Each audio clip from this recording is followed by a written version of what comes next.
Hello students, this is Sukhdev sir. Welcomes you once again in the online classes. Students, I hope you all are doing well at home and watching the videos regularly. Students, we are learning elements of account of class 11 English medium, and we have started the chapter number 1, accounting and its terminologies. I hope you all have understood the meaning of terminologies which I have explained you, and today we are going to understand some new terminologies. Let's start. And this is the lecture number 10. Students, in the previous video we have cleared the meaning of sales. From today we will understand the meaning of stock. Let me zoom it out for you. Now you can see clearly. Students, what does it mean by stock? Stock का नाम तो आपने पहले सुना ही होगा, मतलब stock पढ़ा है, स्टॉक में बहुत कुछ पढ़ा है, इतना स्टॉक है, उतना स्टॉक है, तो एक्चुअली में मीनिंग भी आपको पता ही होगा। वैसे जो आपने समझा है, जो आपने अभी तक सुना है, वही मीनिंग होता है, बट बिजनेस लैंग्वेज में एक बार फिर से अपने देख लेते हैं कि बुक में आपके क्या लिखा हुआ है। Goods purchased bye businessman for business purpose, trading purpose, goods remained unsold from the goods is called as stock. कोई भी बिजनेस पर्सन होगा या बिजनेसमैन होगा, वो गुड्स परचेज क्यों करता है? ट्रेडिंग करने के लिए, उसको व्यापार करना है, व्यापार धंधा करेगा तभी वो माल खरीदेगा किसी के पास से। और वही जो अनसोल्ड गुड उसके पास पड़ा रहता है, अनसोल्ड मतलब जितना भी स्टॉक उसकी शॉप पे पड़ा रहेगा, गोडाउन में पड़ा रहेगा, बोले इतना स्टॉक पड़ा है, तो खरीदा हुआ माल, परचेज किया हुआ स्टॉक माल मतलब गुड्स, जो भी गुड्स अभी तक परचेज किया है पर वो अनसोल्ड है, अभी उसको सेल नहीं किया है, तो ऐसा जो भी स्टॉक है उसको हम क्या बोल सकते हैं? स्टॉक बोल सकते हैं। एग्जाम्पल के तौर पे, a business man has purchase goods of ₹70,000, out of which that goods worth ₹45,000 sold for 75,000, then stock will be of ₹25,000. At the end of the accounting year, the closing stock would be ₹25,000 and it would be opening stock of ₹25,000 for the next year. Closing stock is current asset. In brief, stock means surplus of goods from purchase. इसका मतलब बहुत ही simple students, मैंने फटाफट पढ़ दिया, शायद समझ में नहीं आया होगा आपको।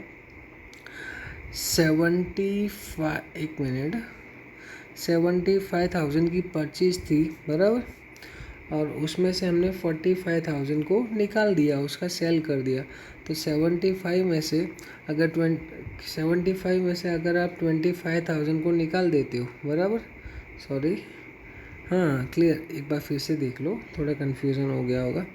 अ business man has purchased goods of ₹70,000 out of विच 40, हाँ क्लियर है, देखो बता देता हूँ। 70,000 का हमने परचेज किया था, उसमें से 45,000 निकाल दो, तो रिमेनिंग कितना रहा? 70 में से 45 गया, मीन्स 25,000 का गुड्स रहा। तो जो 25,000 का अनसोल्ड गुड है उसको हम बोल सकते हैं स्टॉक। बोले स्टॉक में कितना पड़ा है? तो 25,000। तो अकाउंटिंग ईयर के एंड में अगर वो पड़ा रहेगा तो उसको बोलेंगे क्लोजिंग स्टॉक, और वही स्टॉक नेक्स्ट ईयर की स्टार्टिंग में होगा तो उसको हम बोल सकते हैं ओपनिंग स्टॉक। क्लियर है स्टूडेंट्स? अगर अकाउंटिंग ईयर जब एंड होता है उस टाइम पर अगर स्टॉक बचा पड़ा रहता है तो उसको हम बोलते हैं क्लोजिंग स्टॉक। और जैसे ही नया साल हम शुरू करेंगे, न्यू ईयर स्टार्ट होगा, उस टाइम पे वो स्टॉक जो होगा, तो ईयर की स्टार्टिंग में अगर कोई भी स्टॉक दिखता है तो उसको अपने क्या बोल सकते हैं? क्या बोल सकते हैं? Opening stock. तो यहाँ हम स्टॉक थोड़ा क्लियर कर लिए हैं। अब आता है डेटर्स। अब क्या आएगा? Debtors. When a businessman sells goods on credit to his own customers, those customers are called as debtors. Customer becomes debtor of that amount for which goods is sold on credit. Debtors are treated as current assets. Debtor हम उसको बोल सकते हैं अगर मान लो आपने किसी भी कस्टमर को ऑन क्रेडिट, क्रेडिट मतलब उधार पे गुड्स को सेल किया है, क्रेडिट पे सेल किया है, तो वो कस्टमर जो है आपके बिजनेस के लिए, आपके लिए क्या माना जाएगा? डेटर माना जाएगा। क्या माना जाएगा? डेटर। और डेटर जो है बिजनेस लैंग्वेज में अकाउंट में उसको हम करंट असेट में काउंट करते हैं। किस में काउंट करते हैं? करंट असेट में। ये टर्मिनोलॉजीज है आपके लिए, स्टार्टिंग के नए नए वर्ड्स है। इसे अगर अच्छे से इस पे ध्यान दोगे, समझोगे, तो आपको अकाउंट में आगे जाके प्रॉब्लम नहीं आएगी। तो डेटर्स का मीनिंग क्लियर हो गया। तो कस्टमर्स को हम, ऐसे कस्टमर्स जिनको हम क्रेडिट पे गुड सेल करते हैं, वही कस्टमर्स को हम अपने क्या बोल सकते हैं? डेटर्स बोलते हैं। क्या बोल सकते हैं? डेटर्स। अब यहाँ पर जो है ये पॉइंट आया 32 नंबर का, बिल्स रिसीवेबल। इसको मैं अभी एक्सप्लेन नहीं कर रहा हूँ, एक इसी के जैसा है बिल्स पेएबल। वो जब आ जाएगा तो दोनों को मैं आपको साथ में एक्सप्लेन कर देता हूँ। तो 32 को हम स्किप कर देते हैं। उसके बाद में आता है 33 नंबर। 33 नंबर में क्या बोला है? रिसीवेबल। रिसीवेबल मतलब जो फ्यूचर में रिसीव होने वाला है। तो काइंड ऑफ इनकम, रेवेन्यू में काउंट कर सकते हो। पढ़ लो एक बार। Any amount to be received by businessman in the future from any person और person is known as receivables. Debtors, bills receivables are included in receivables. Debtors मतलब अभी आपको मैंने बताया कि ऐसा कस्टमर जिसको आपने ऑन क्रेडिट गुड सेल किया है, उधार माल बेचा है, बराबर। तो सेल अगर ऑन क्रेडिट हुआ है तो after some time, after a fixed certain period, एक सर्टन पीरियड के बाद आपको उसकी अमाउंट मिलने वाली है, रिसीव होने वाली, मीन्स रिसीवेबल हुआ। और बिल्स रिसीवेबल जो है मैंने आपको एक्सप्लेन नहीं किया है, तो जब बताऊंगा तो वो आपको पता चल जाएगा कि रिसीवेबल ही है। ठीक है, तो ये सब देख लो। In other receivables commission outstanding, rent outstanding, interest outstanding, prepaid expenses, ये जितने भी लिखे हुए हैं सारे के सारे क्या माने जाते हैं? रिसीवेबल से। अगर इन फ्यूचर आपको कोई भी अमाउंट रिसीवेबल हो, मिलने वाली हो, तो उसको हम बोल सकते हैं रिसीवेबल्स। रिसीवेबल्स में क्या क्या इंक्लूड होता है? तो debtors, bills receivables, outstanding income और प्रीपेड एक्सपेंसेस। प्रीपेड मतलब जिसका पेमेंट आपने एडवांस में कर दिया है, बराबर। एडवांस पेमेंट कर दिया मतलब फ्यूचर में जब उसको पे करने का टाइम आएगा, उस टाइम पे तो आपको पेमेंट करना नहीं है। तो प्रीपेड एक्सपेंसेस को भी रिसीवेबल्स में कंसिडर किया जाता है, रिसीवेबल्स में गिना जाता है। ठीक है, तो डेटर्स पढ़ लेने के बाद में आता है क्रेडिटर्स। तो डेटर्स मतलब कस्टमर्स और क्रेडिटर्स मतलब सप्लायर्स। अगर हम किसी को गुड्स सेल करते हैं तो जाहिर सी बात है वो सेल किया हो, गुड्स आया कहाँ से होगा? किसी न किसी के पास से हमने परचेज भी किया होगा। तो ऑन क्रेडिट अगर हम कस्टमर को सेल करते हैं तो वो कस्टमर हमारा डेटर माना जाता है। और ऑन क्रेडिट अगर हम किसी के पास से परचेज करते हैं, किसी के पास से उधारी पर परचेज किया जाता है, तो जो हमको उधार सेल करता है, जिसके पास से हम उधारी में परचेज करते हैं, उसको हम बोलते हैं सप्लायर। क्रेडिटर भी बोल सकते हो, सप्लायर भी बोल सकते हो। जो आपको गुड सप्लाई करता है ऑन क्रेडिट, उसको बोला जाता है creditor. As businessman does credit sales in the same way ही undertakes credit purchase. A person from whom goods are purchased on credit, that particular person becomes creditor of business. A trader बोल सकते हो, supplier बोल सकते हो, creditor बोल सकते हो। Creditor of the business for that amount which goods are purchased on credit. Creditors are treated as current liability.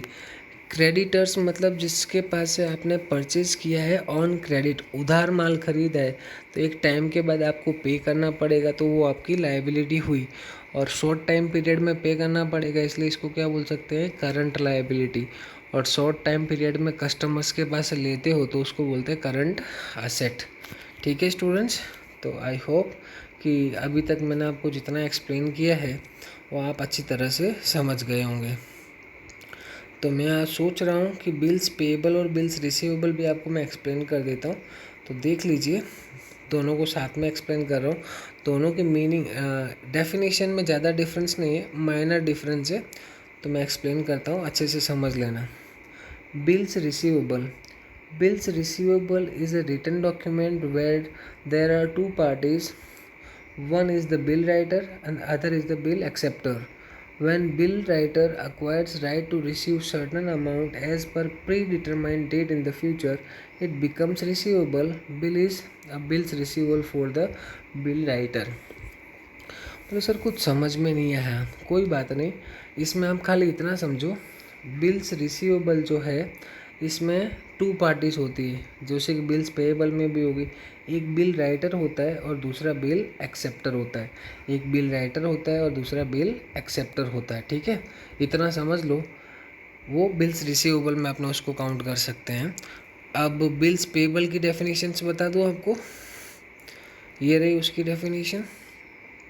Bills payable is a written document. There are two parties, bill writer, bill acceptor. Same thing, where bill acceptor accepts responsibility to pay certain amount as per predetermined date in the future. It becomes payable in this written. देखो, in this written, bill acceptor accepts written responsibility to pay specified amount on specified date. इन सब को जाने दो, मैं आपको clearly एक simple language में समझा देता हूँ। एक मस्त कलर ले लेते हैं शांति से, जो आपको अच्छी तरह से दिखाई दे। ये वाला चेक करके देखता हूँ, नहीं इसमें मज़ा नहीं है, दूसरा कोई कलर देखते हैं, ये वाला। मान लो यहाँ पर ये है ए और यहाँ पर ये है बी। अब ए जो है वो बी के पास जाता है, दोनों बिजनेस करते हैं। ये बी जो है वो होल सेलर है और ए भी छोटा होल सेलर है, मतलब गुड्स सेल करता है। पर ए को अगर गुड्स की ज़रूरत पड़ेगी तो सीधे सीधे किसके पास जाता है, बी के पास जाता है। और बी के पास उसने जाके बोला कि मुझे 50,000 का गुड्स चाहिए, 50,000 का माल चाहिए, लेकिन मेरे पास अभी पैसा नहीं है, मैं आपको 3-4 महीने के बाद में पैसा दे दूँगा। मीन्स ए परचेज्ड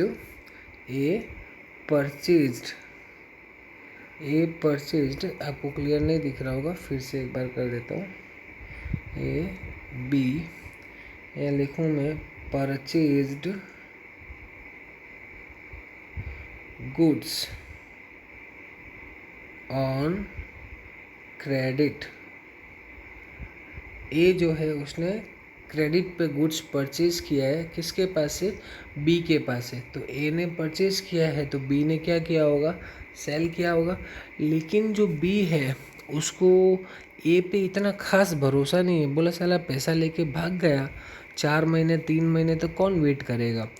तो वो क्या करेगा, इसको ए को पकड़ेगा, ए को पकड़ के बोलेगा, मतलब यूँ करेगा, एक काम करते हैं इस तरीके से, ये आप समझ गए होंगे। Purchased goods on credit means B के पास से ए ने 50,000 का गुड्स ऑन क्रेडिट परचेज किया है। अब क्या करेगा, ये ए था और ये बी था, बी क्या करेगा, बिल निकालेगा। क्या निकालेगा, बिल। वो बिल राइट कौन करने वाला, लिखने वाला कौन है, बी। एक बिल लिखेगा, बिल राइट, और सीधा किसको भेज देगा, ए को भेज देगा। ए को भेज के क्या बोलेगा, भाई ये वाला जो बिल है इसको तुम एक्सेप्ट करो, एक्सेप्ट करके इस पर सिग्नेचर कर दो और सिग्नेचर करके मुझे वापस कर दो। ऐसा करने से क्या हो जाएगा, ऐसा करने से एश्योरेंस मिल जाएगा बी को कि ए का पैसा सेफ रहेगा। सेफ मतलब जैसे आप किसी को मान लो कि साइन किया हुआ चेक दे देते हो, बोले 3 महीने के बाद का चेक है, 3 महीने बाद आप पैसे उठा लेना, उठा सकते हो ना, विश्वास बैठ जाता कि नहीं चेक दिया मतलब भरोसे वाला इंसान है। वैसे ही बी ने एक बिल लिखा है और वो बिल एक्सेप्ट किसने किया, ए ने उसको एक्सेप्ट कर लिया, एक्सेप्ट करके साइन कर दिया। क्या कर दिया, साइन करके बी को वापस कर दिया, ठीक है। तो यहाँ पर मेन चीज़ देखने वाली ये है कि लिखा किसने, बी ने लिखा है, बराबर। राइट किसने किया है, बी ने। तो जो राइट करता है, जो लिखता है, उसके लिए बिल्स रिसीवेबल हुआ, और जो साइन करता है, एक्सेप्ट करता है, उसको बोले एक्सेप्ट टू पे, राइट टू गेन, ये राइट करेगा उसको मिलेगा, और जो एक्सेप्ट करेगा उसको पे करना रहेगा। तो जो राइट करता है उसके लिए बिल्स रिसीवेबल, और जो एक्सेप्ट करता है बराबर, उसके लिए बिल्स पेएबल। मतलब एक टाइम पीरियड के बाद या उस टाइम से पहले अगर बी को पैसे की ज़रूरत पड़ी है तो वो बिल या तो बैंक में दे देगा, अगर टाइम से पहले देगा तो उसको उतना पैसा नहीं मिलेगा जितना उसको 4 महीने 3 महीने के बाद, जो भी टाइम पीरियड है उस टाइम पीरियड के बाद मिलना चाहिए। लेकिन उसको एश्योरेंस हो जाएगा कि उसका पैसा डूबने वाला नहीं है, ठीक है। बिल जो है गारंटी डॉक्यूमेंट होता है, रिटन डॉक्यूमेंट होता है।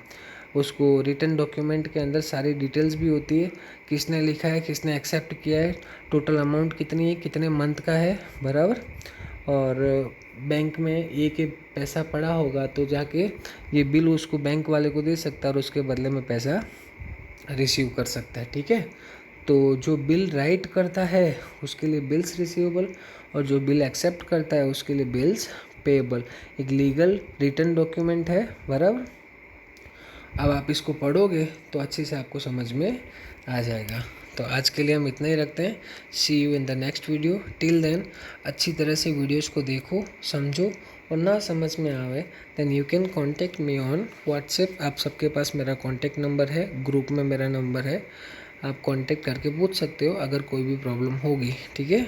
See you in the next video. Till then take very good care of yourself, stay home, stay safe.